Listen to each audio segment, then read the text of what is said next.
Welcome everyone, this is Steve with Aptera Owners Club. In this video, it's a short little clip about getting in and out of the Aptera. How difficult is it to sit down and exit the Aptera, and also checking out how much space there is in the trunk to lay down for camping and kind of to give an idea of how much space there is back there. And then at the very end, a little talk about charging plugs of the Aptera. A couple of things that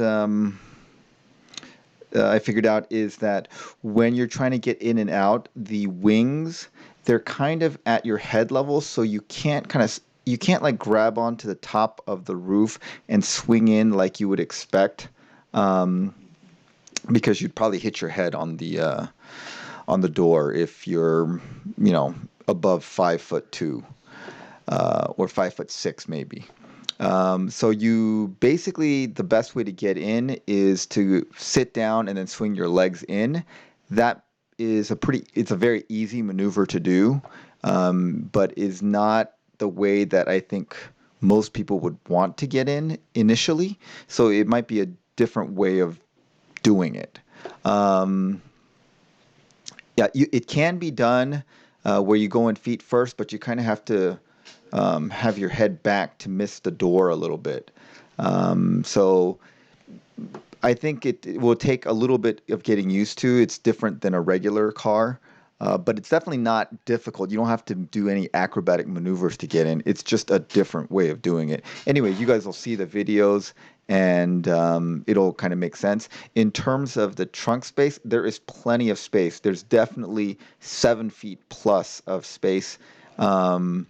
And the Beta is longer, so the production vehicle will be about 4 inches longer, so there's lots of space. Looks like you can fit 2 people side to side as long as you're not very big people. I'm a fairly thin guy, and probably 2 of me would fit fairly comfortably back there without being squeezed, but 2 people bigger than me probably would not fit side to side if you were to thinking about going camping with 2 people. So it'd have to be like 1 big person and 1 little person, or 2 kind of medium-sized people that fit back there. Other than that, plenty of space. You can lay down with the trunk down, so you don't really need the tent to lay down. And yeah. So yeah, watch the video, and it'll make sense. I just want to see how hard it is. Okay, so I'd want to grab it like this. I guess the easiest way to do it is, it's kind of in the way here. Yeah, you have to go in butt first. If you try to go in feet first, you can do it, but you have to be a little more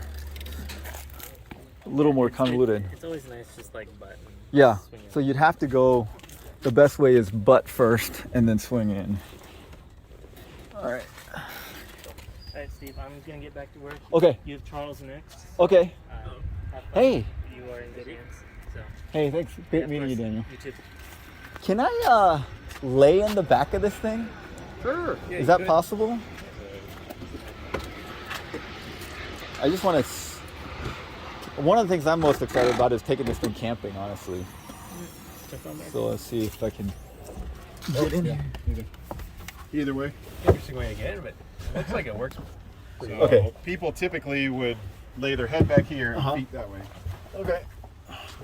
And then there's a little shelf that comes out here that will clip into the back of the seat. Okay. So you'll be able to rest your feet on a shelf here, and then you can have storage underneath. So Okay. when you're camping, you'll have storage here, you'll have storage here, and then the rest of the Aptera will just be for you and your wife and your pets. And the production vehicle, the seat would even slide forward farther than this, wouldn't it? A little bit, not too much. Okay. Maybe another 2 inches or so. So if I put my The feet inside is here. actually larger. Yeah, the tail is 4 inches back too, so you get So it's like another, it's almost a foot beyond me. yeah, about 7 feet from the back Yeah. of the seat to this, but then in the production version, we shifted the tail back some so you get even more room. Because can you close this? Oh, yep. Keep going. Okay, yeah. This is actually pretty cool.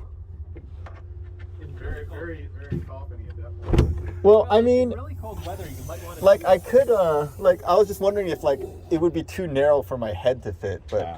there's space. And you said, the cool thing about the tent is it kind of comes here, so you'll be able to have like kind of this area of storage. So you can put like, you know, pillows and camping stuff here, because the tent will go over the sides. And then you'll also have, you know, this will be a little deeper. So right, maybe this is you how need another 2 inches. You said or? about 1.5 inches. Inch and a half deeper. Is that Okay. 1.5 inches? That's what I've been saying. Yeah. All right. And then most people climb out the back. Yeah, most people, we've got a pad that will go here, and then we'll have a camping kit that has a step, which is 3 steps there. If you're gymnastical, then you can just hop out. Okay. And so the charging, we haven't decided on the charging standard yet. We have not decided on the charging standard yet. Okay. That's still. But I up in there. love that charging standard. Yeah. I mean, I think everyone would love it if they had access to Tesla. Yeah. Even if they weren't a Tesla, even if you didn't have access to the supercharging network, can you use the Tesla plug? Is that proprietary? Like you have to like pay them royalties if you use the Tesla plug. Solid question that we will announce the answers to in the future. Got it. Because the Tesla plug gives you access to destination chargers, which should just work. And there's a lot of destination And chargers. they make all the adapters for that. Right, the that adapters are plug, much so, easier. yeah. Like They're not cheaper, but they do work. They are a little cheaper because I have a J1772 and I tried to get an adapter to plug into a Tesla to use destination chargers, and that's way more expensive than getting a Tesla to a J177. Yeah, okay. It's like twice the price actually. I think it's like $30 for a Tesla to J7. Yeah, the other way is $250. Oh shit. Yeah. That's too much. Yeah, it's way too much. I didn't do it. You know, this is the J1772 protocol. It has all the same pins. It's just a much nicer format. Yeah, just and smaller. because of the way they do their pins, you can get 150 kilowatts through that plug. Yeah. Which is just nuts compared to J1772, which Right. tops out at 50 or 60 kilowatts. Right.